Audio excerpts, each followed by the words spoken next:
যাবে না, যে মানে অনেক দুর্গম জায়গায় গিয়েছি, দেখেছি, এই জিনিসগুলো আজকে এই ভিডিওতে আমি শেয়ার করতে পারি। তো দেখি এই ভিডিওটা আমার কিন্তু প্রথম ভিডিও। এই 3 মাস থাকাকালীন আমার একটাই অনুভূতি হয়েছে যে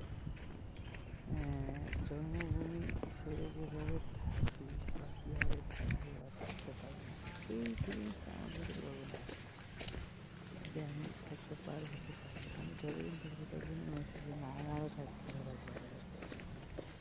বালেশ্বরে যখন ছিলাম তখন যা দেখছি, লেকের পাশে যখন একটু দীর্ঘদিন থেকেছি বন্ধুরা, তখন দেখেছি যে তারপরে আরও গহীন জঙ্গলে যেখানে পাহাড় আর জঙ্গলের সমাবেশ চারিদিকে হচ্ছে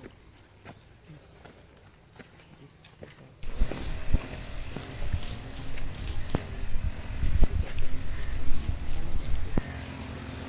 তো আমার একরকমই ভালো লাগছে যে এই জিনিসটা যে আমি সবসময় চাচ্ছি যে পাশাপাশি সম্পর্ক যেন থাকে, এরকম।